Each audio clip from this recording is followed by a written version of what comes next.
Imagine flying away from Earth on a spaceship that can keep speeding up until it reaches the speed of light. You'd have forever to travel. But how long would it take to reach the edge of the universe? If there is one, what would it look like there? Could you even cross it? And if you could, what lies beyond? Does the universe have an end, or does it go on forever? And what shape does it have? In 2023, scientists made a surprising discovery using the James Webb Space Observatory. They found 6 huge galaxies that formed just 600 million years after the Big Bang. This shouldn't be possible according to what we know. These galaxies are much bigger than they should be based on our current ideas about how the universe began. Scientists thought they should be much smaller, maybe even 10 or 50 times smaller. According to their calculations, there wasn't enough normal matter, like what stars and planets are made of, at that time to form so many big galaxies so quickly. If this discovery is true, it means our understanding of the universe's age might be wrong. Instead of 13.8 billion years old, it could be almost twice that, 26.7 billion years old. This would be a big deal for science. It would change how we think about everything that happened since the beginning of the universe. In the world of cosmology, scientists have made an astonishing find. A galaxy that challenges everything we thought we knew. This discovery could shake up our understanding of space and time. Right now, there's no clear explanation for this strange discovery. Some experts are even talking about a new idea called dark time, which might help explain how galaxies formed so quickly after the Big Bang. If this discovery is confirmed and there are no mistakes, it would mean big changes for our ideas about space. Even though we don't fully understand the universe's size, we know it must have some kind of boundaries. So, what would those boundaries look like? Imagine we use a telescope to peer into deep space. Instead of seeing an edge, we'd see the universe's beginning, the moment it started. This is similar to how we see someone at a nearby table not as they are now, but as they were a few moments ago. Looking at distant stars is like looking back in time, because their light takes so long to reach us. People have wondered about the universe's boundaries for centuries. In the past, some thought there might be a clear edge beyond which the universe ended. Today, we're exploring different ideas about what those boundaries might be. Stick around to learn more about the latest theories on this intriguing topic. Let's break down some mind-bending ideas about our universe. Imagine looking at the Andromeda Galaxy, which is rushing towards us at an incredible speed, about 400,000 kilometers per hour. But here's the twist, it appears 900 light-years closer than it actually is. To put that in perspective, our closest star is just 4.24 light-years away, but it would take tens of thousands of years to get there with our current technology. This delay happens because light, the fastest thing we know, still takes time to travel. The farthest we can see with our telescopes is about 46 billion light-years away, even though the universe itself is only 13.8 billion years old. How is that possible? It's because space itself has been expanding rapidly since the Big Bang, allowing us to see farther than we would if the universe were static. Now, let's imagine we put people in a spaceship and send them on a journey to the edge of the universe. If this ship could keep accelerating indefinitely, things would get really interesting. According to David Kipping, an astronomer, if the spaceship accelerated steadily at 10 meters per second squared, like Earth's gravity, it could simulate normal gravity for its passengers. The ship would start slow, but its speed would increase quickly. In just a couple of hours, it would pass the moon. After a week, it could zoom past Saturn, and in less than 2 weeks, it could reach Neptune. If it kept going at this rate, after 15 months, it would cover its first light year of distance. But here's the catch, as the ship gets faster, it would start experiencing strange effects predicted by Einstein's theory of relativity. These effects mean the ship could never quite reach the speed of light, no matter how much it accelerates. So, while exploring the universe's edges and pushing the limits of speed sounds thrilling, the laws of physics set some tough boundaries. Still, these ideas open up a world of wonder and discovery about how our universe works. Imagine you're on a spaceship zooming through space, getting faster and faster. As you approach the speed limit, almost as fast as light itself, something strange happens. To people watching from Earth, your spaceship seems to slow down. But for you and your crew on board, everything feels normal. Time passes at the same rate, and your acceleration stays steady at 10 meters per second squared. If not for Einstein's theories, your spaceship could theoretically exceed the speed of light in just 45 days. However, in reality, after 15 months of constant acceleration, you'd only be moving at 87% of the speed of light. As your spaceship gets closer to this limit, time doesn't slow down evenly. It's only when you get really close to light speed that time starts to dramatically slow down. For example, think about a particle called "Oh my God" that reached us in 1991. It traveled at over 99.999% of the speed of light, and for this particle, time slowed down by a factor of 300 billion compared to what we'd experience on Earth. Now, if your spaceship keeps going without turning back, there's another mind-blowing effect. Once you pass a certain point, about 8.3 billion light-years away from Earth, you wouldn't be able to come back. It's not because there's a physical wall stopping you, but because space itself is expanding so fast that the distance between you and Earth grows faster than the speed of light. This means even if you kept accelerating, you could never catch up to where Earth used to be.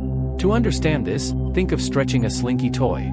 Each coil moves away from its neighbor slowly, but the ends of the slinky move apart much faster. This is similar to how galaxies move apart in the universe due to its constant expansion. So, while your spaceship adventure would be thrilling, it's also a reminder of the amazing, and sometimes puzzling, ways our universe works.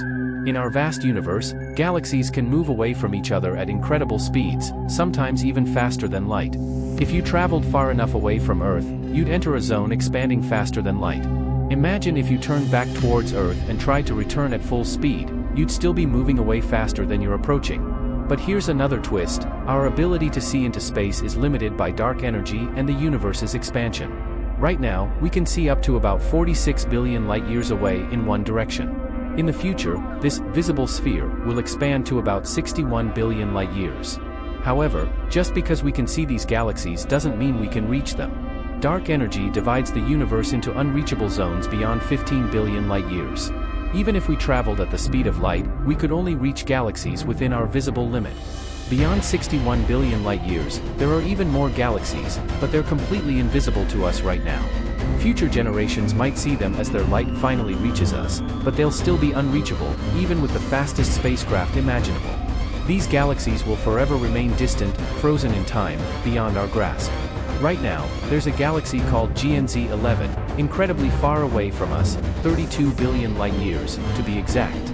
That's so far that the light we see from it today actually left the galaxy 13.4 billion years ago, just 400 million years after the Big Bang. It's like looking at a very old photo because GNZ 11 is moving away from us at over twice the speed of light, 687,000 kilometers per second. Sadly, this isn't just about one galaxy. More than 96.7% of the galaxies we see today have already vanished, and their light will never reach us again. In total, out of a projected 4.7 trillion galaxies, we'll only see about 66 billion, and that number will keep shrinking. Think about it this way: if each of these galaxies had as many stars as our Milky Way, about 400 billion stars, we'd be losing about 60,000 stars from our view every second. Even though we'll still see their old light for billions of years, any new light they emit won't ever reach us. They're beyond our reach now, cut off from us forever by the expanding universe. This expansion, driven by something called dark energy, means more and more space will be empty and unreachable over time. Dark energy works opposite to gravity; it makes space expand faster when it's empty. As space expands, galaxies drift away faster than we could ever catch up, and eventually, even the light from most galaxies will disappear from our view. So, our journey to explore the universe's edges at the speed of light might sound exciting, but in reality, the universe is expanding so fast that reaching any boundary is nearly impossible. It's a vast, ever-expanding emptiness, where even the most distant galaxies are slipping away from us forever. Let's break it down simply. Imagine if our universe was like a giant ball.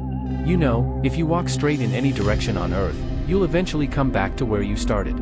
That's because Earth's surface curves around itself. Now, scientists wondered if our whole universe might be shaped in a similar way, curved but on a much larger scale. They thought about measuring this curvature. A long time ago, a famous mathematician named Gauss secretly measured angles on Earth and found something interesting. He saw that big triangles on Earth's surface sometimes had angles adding up to more than 180 degrees, just a little bit, but enough to show that Earth's surface isn't perfectly flat. Later, Einstein's theory of relativity was tested, and it turns out even in the space around Earth, those big triangles' angles add up to a tiny bit more than 180 degrees. This tiny difference matters, especially for things like GPS satellites. Now, imagine if our whole universe has this kind of curvature, but much bigger. If it's curved, it might be like living on a giant ball. If you travel far enough in any direction, you could come back to where you started. This idea can help us understand the true shape of the universe, not just how it looks from Earth. Scientists even have theories about different shapes the universe could take. They've come up with ideas like a shape called non-orientable, which is a bit like a strange, one-sided surface called a Mobius strip. If our universe were shaped like that, it would mean if you traveled far enough in a loop, you'd come back to Earth, but everything would be flipped around, like a mirror image. These ideas are really mind-bending, and scientists are still trying to figure out exactly how our universe is shaped. It's a big mystery that's been puzzling people for a long time, but it's also fascinating to think about how big and strange our universe might be. Imagine our universe is so incredibly vast that it's 400 times bigger than what we can see with our telescopes, stretching out for 37,200 billion light-years in every direction. Now, scientists are curious about its shape. They consider if it could be like the surface of a cylinder, which looks flat even though it's not. Just like how lines drawn on a piece of paper stay straight, parallel lines on a cylinder surface also stay parallel, but if you go far enough in one direction, you'll end up back where you started. Now, imagine a universe that's perfectly flat like this but still closed, meaning if you traveled far enough in a straight line, you'd circle back to where you began. This concept applies even if the universe was shaped like a four-dimensional sphere or a torus, like a donut shape, in higher dimensions, things that are hard for us to picture because we live in 3 dimensions. The idea of the universe having a shape is a bit mind-bending because it could look flat from our perspective but still loop back on itself in higher dimensions. This whole notion would be clear to a 4-dimensional being, but for us, it's a fascinating mystery. To wrap it all up, when we talk about the edge of the universe, it's not like a physical boundary we can see or reach. Instead, it involves thinking about a 4th spatial dimension that's all around us, even though we can't interact with it like we do with our 3-dimensional world. It's a concept that stretches our imagination and shows us how much more there might be to the universe than meets the eye.